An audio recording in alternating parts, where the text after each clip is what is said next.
Hey there, folks. Welcome to HQ Spotlight. Alongside Tiffany Blackman, I'm Tommy Tran. We are getting ready for the NFL divisional round. And Tiff, if the wild card round had taught us anything, no lead is safe. Yeah, that's exactly right. Last weekend had me on the edge of my couch with all the comebacks, and I'm sure it was the same for you and everybody else out there.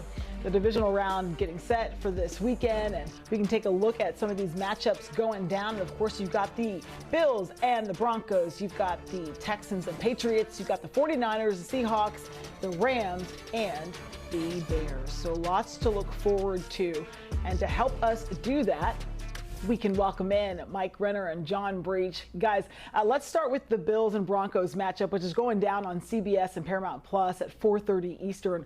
John, the Bills' run defense could be seen as a bit of an Achilles heel, but Denver's ground game really hasn't been going since J.K. Dobbins' injury. Should we still be concerned?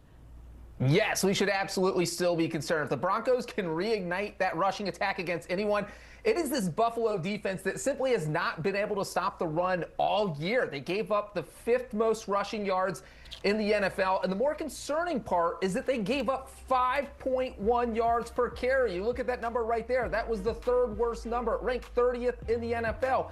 And the concerning part there is that only one team in Super Bowl history has given up at least 5 yards per carry and won the Super Bowl, and that was the Colts in 2006, who had Peyton Manning. So if you are going to win with a bad rush defense, it does help to have a superstar quarterback like Josh Allen. But the problem, if your defense cannot stop the run, is that the other team runs the ball, they milk the clock, that keeps Buffalo's offense off the field, that keeps Josh Allen off the field. And so it's kind of a two-way street there where it hurts the Bills both ways because Josh Allen's not out there and your defense is getting steamrolled. And the other part here is if the Broncos do get going, they're 7-0 this season when they rush for at least 125 yards in a game. That's not a big number. When they're able to run the ball, that takes a little bit of the pressure off Bo Nix so he doesn't have to handle everything. So the Bills' rush defense will certainly be something to keep your eye on Saturday. Yeah, it's something to worry about, too, as we break down these concerns, biggest concerns as we go into this divisional round weekend. Mike, the Broncos have an NFL record 12 comeback wins this season. It speaks to their resiliency, but should we also be concerned about why they're even in that position in the first place so many times? Maybe they're looking for some more consistency on offense? We definitely should be concerned about that because quarters 1 through 3 this season, they're 18th in EPA per play. They're a below average offense until the 4th quarter. 7th in EPA per play in the 4th quarter. That's why they have so many comeback wins. But is that sustainable? It's going to be tough because not only is Bo Nix great in the 4th quarter, but there's a guy on the opposite sideline in Buffalo that's pretty darn good himself, that if you get into a back and forth in the 4th quarter, I think I know who I'm taking in terms of the quarterback at that point in time. So that's the biggest worry for me, is that they have just been so up and down offensively. Some games they look like a world beater, like that Green Bay game towards the end of the season, and some games they just don't. I think the biggest thing is when the opposing team has a big cornerback that can match up well one-on-one against Cortland Sutton, that's when this Broncos offense kind of grinds to a halt. I think the Bills might have that in Christian Benford, and that could spell trouble for Bo Nix. Yeah, it definitely could. So we've got the Texans and Patriots. That's going down on Sunday. John, Houston has had major issues in the red zone this season. Is that still a cause for concern against the Patriots? Yeah, if you can't score touchdowns, you're going to struggle to score. It was a huge concern against the Steelers because the Steelers can't score points, but the Patriots are one of the highest scoring teams in the NFL. So if Houston's offense needs to keep up, they need to score these red zone touchdowns. During the regular season, they only scored a touchdown on 47.4% of their red zone trips. What does that number mean? Well, it was the 4th worst number in the NFL. They ranked barely ahead of the New York Jets. And it was kind of a threefold problem here. Part of it was C.J. Stroud. He's been a little bit off his game this year. Part of it is that they don't have a dominant rushing attack. You have Nick Chubb, who's lost a step. You have a rookie in Woody Marks, who has been good. But they certainly could be better. And part of it is the fact that D'Amico Ryans, their head coach, is the president of the Take the Points fan club. Pete Prisco would be very proud of him because there's no one who loves field goals more than Ryan, so much so that Kaimi Fairbairn, their kicker, hit 44 field goals this year, which is tied for the most in NFL history. Now, the good news for the Texans is that despite those red zone struggles, they're still winning games. They're still in the divisional round because their defense is so good. They can win games 14-12 or 19-16 or 16-10. They can win low-scoring brawls. But if the Patriots are able to move the ball in this defense, the Texans have to be better in the red zone if they want to pull off that upset in Foxborough. Always take the points if you can. Okay. Mike, the Texans defense, they have been solid, best in the league. How concerned are you for Drake May and this offensive line?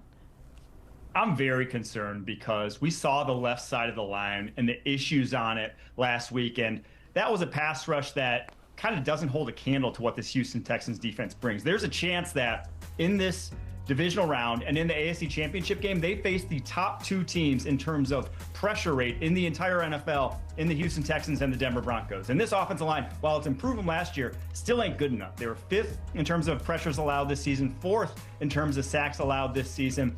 While Drake May's awesome under pressure, 8.4 yards per attempt, he also has a tendency to fumble. 11 fumbles this year, including the playoffs. So if you're taking those negative plays against a team like the Houston Texans and you're behind the chains consistently, that's when you could have those big negatives, those big turnovers go the opposite way against them. I'm worried about this offensive line. Yeah, that defense is scary, scary good. On to the Rams and Bears. They face each other on Sunday, and we know Ben Johnson wants to get that run game going. He talked about it this week because of the 7-degree temps that are going to be going on at game time. So are you concerned about the Rams' ability to slow them down, John?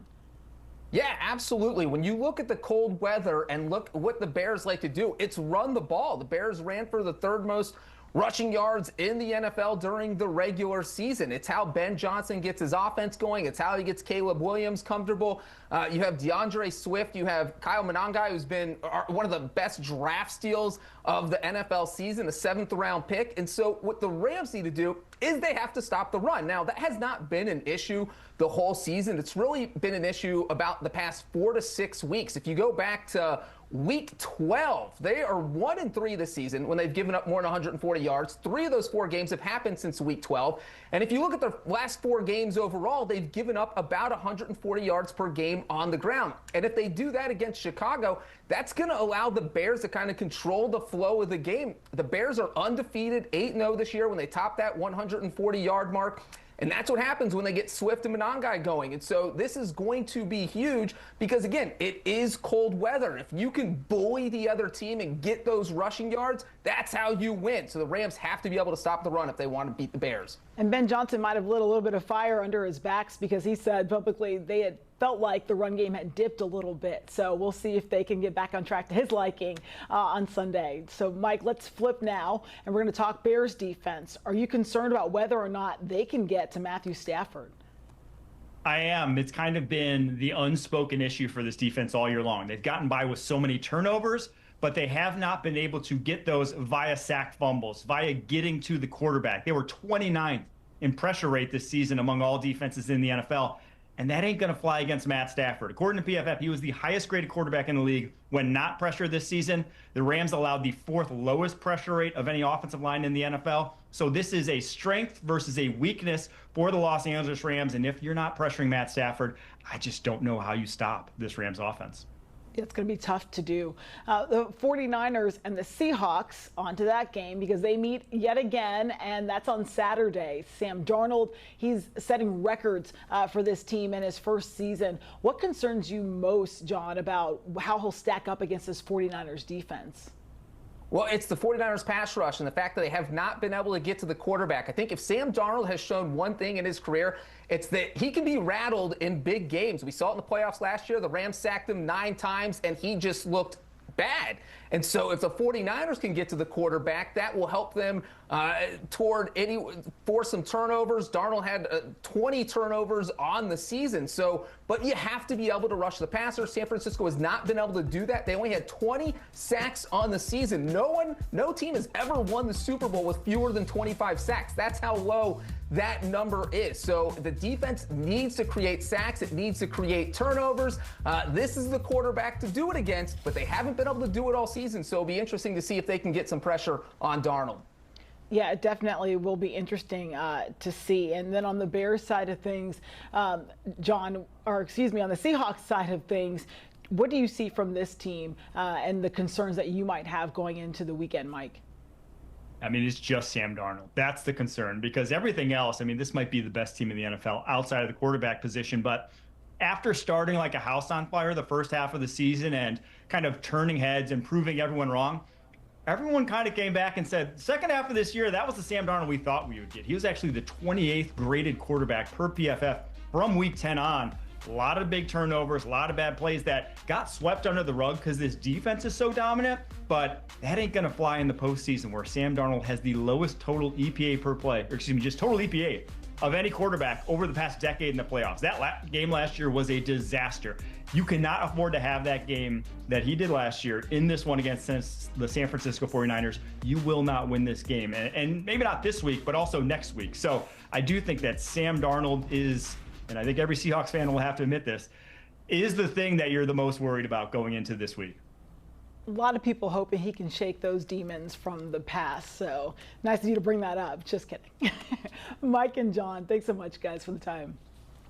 All right, let's take a look at the odds. You can pretty much stay on the left side of your screen here because the Seahawks and the Rams, Patriots, and Bills looking pretty good, but of course we know that could all be subject to change. Yeah, you can take a flyer on the Niners 20-1, Tiff. We're going to keep the guys around for another segment we're calling Biggest Offseason Question If They Lose. We'll tackle every team left, of course, in the NFL playoffs.